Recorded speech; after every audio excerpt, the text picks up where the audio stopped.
জাতীয় ত্রয়োদশ নির্বাচনে আপনার ভোট হোক ন্যায় ও ইনসাফের পক্ষে। বিসমিল্লাহির রহমানির রহিম। আলহামদুলিল্লাহ ওয়াসসালাতু ওয়াসসালামু আলা রাসূলিল্লাহ। আসসালামু আলাইকুম ওরহমতুল্লাহি ওবারাকাতুহ। প্রিয় দর্শক, আমরা এমন এক সময়ে দাঁড়িয়ে আছি যখন আমাদের একটি ছোট সিদ্ধান্ত বড় পরিণতি ডেকে আনতে পারে। নির্বাচন শুধু রাজনৈতিক ইভেন্ট নয়, একজন মুসলিমের জন্য এটি একটি আমানত, একটি সাক্ষ্য, একটি দায়িত্ব। কাকে সমর্থন করছি, কাকে ক্ষমতায় আনছি, কাকে নেতৃত্বের আসনে বসাচ্ছি, এটি আল্লাহর কাছে জবাবদিহিতার বিষয়। আল্লাহ তাআলা বলেন, নিশ্চয়ই আল্লাহ তোমাদেরকে আদেশ দেন যে তোমরা আমানতগুলো তার হকদারদের কাছে পৌঁছে দাও এবং যখন মানুষের মাঝে ফয়সালা করো তখন ন্যায়ের সঙ্গে করো। সূরা আন-নিসা ৪:৫৮। ভোট একটি আমানত। এই আমানত কাকে দিচ্ছি? যোগ্য, ন্যায়পরায়ণ, আল্লাহভীরু মানুষকে, নাকি ক্ষমতালোভী ও জালিমকে? এই প্রশ্নের জবাব একদিন আমাদের দিতে হবে। আল্লাহ আরও বলেন, হে মুমিনগণ, তোমরা ন্যায়ের উপর দৃঢ়ভাবে প্রতিষ্ঠিত থাকো, আল্লাহর জন্য সাক্ষ্যদাতা হও, যদিও তা তোমাদের নিজেদের বিরুদ্ধে বা পিতামাতা ও আত্মীয় স্বজনের বিরুদ্ধে হয়। সূরা আন-নিসা ৪:১৩৫। ভোট দেওয়া মানে এক ধরনের সাক্ষ্য দেওয়া। আপনি সাক্ষ্য দিচ্ছেন যে এই ব্যক্তি নেতৃত্বের যোগ্য। যদি সে অযোগ্য হয়, জালিম হয়, দুর্নীতিবাজ হয়, তাহলে সেই সাক্ষ্যের দায় কার উপর আসবে?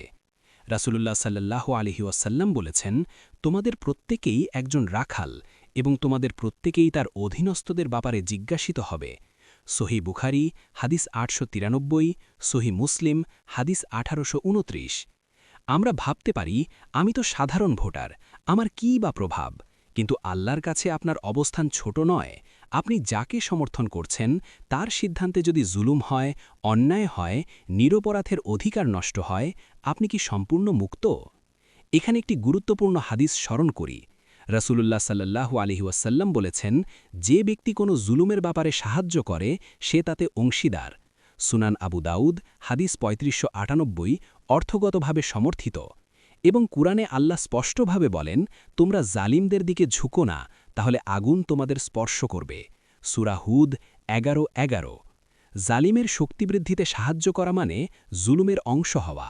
আমরা যদি জানি কেউ দুর্নীতিগ্রস্ত, অত্যাচারী, অন্যায়কারী, তবুও তাকে ক্ষমতায় আনতে সাহায্য করি, তাহলে কি আমরা আল্লাহর কাছে নিরাপদ থাকব? আরেকটি বিষয় গভীরভাবে ভাবা দরকার। নেতৃত্ব একটি গুরুতর দায়িত্ব।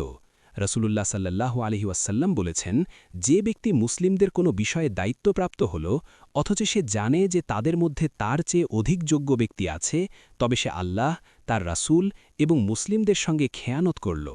মুসনাদ আহমদ হাদিস ১৫০৮৬, অর্থগতভাবে সমর্থিত।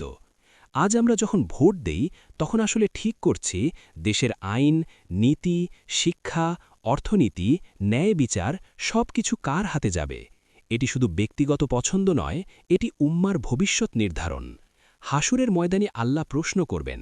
কুরআনে এসেছে, নিশ্চয়ই কান, চোখ ও হৃদয় এসবের প্রত্যেকটির ব্যাপারে জিজ্ঞাসিত হবে। সূরা আল ইসরা ১৭:৩৬। আমাদের নিয়ত, আমাদের সিদ্ধান্ত, আমাদের সমর্থন সবকিছুর হিসাব হবে।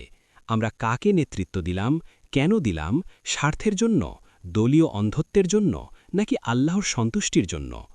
আরেকটি হাদিসে রাসূলুল্লাহ সাল্লাল্লাহু আলাইহি ওয়াসাল্লাম বলেছেন, কিয়ামতের দিন সবচেয়ে প্রিয় ও নিকটতম ব্যক্তি হবে ন্যায়পরায়ণ শাসক, আর সবচেয়ে নিকৃষ্ট ও দূরবর্তী হবে জালিম শাসক। সুনান তিরমিজি হাদিস ১৩২৯, সহিহ। আপনি যেই নেতার পিছনে দিনরাত ছুটছেন, যেই নেতাকে ভালোবাসার দাবি করছেন, তিনি ন্যায়পরায়ণ, ভালো মানুষ?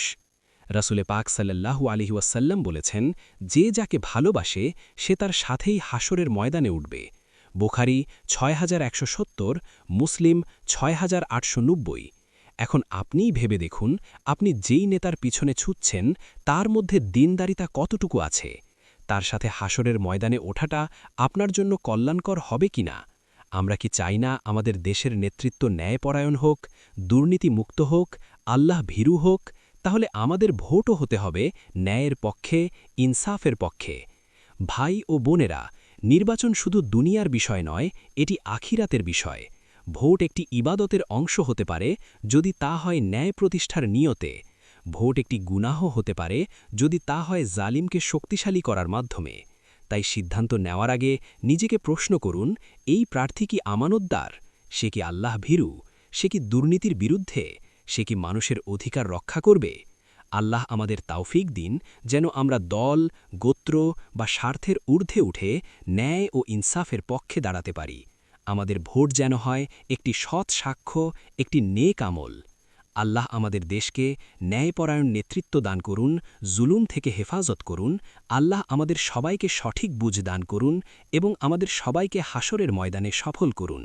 আমিন। ওয়া আখিরু দাওয়ানা আনিল হামদুলিল্লাহি রব্বিল আলামিন। ভিডিওটি ভালো লাগলে লাইক দিন, নেক আমল ছড়াতে শেয়ার করুন এবং এমন আরও ইসলামিক ভিডিও পেতে চ্যানেলটি সাবস্ক্রাইব করুন। জাযাকুমুল্লাহু খাইরান।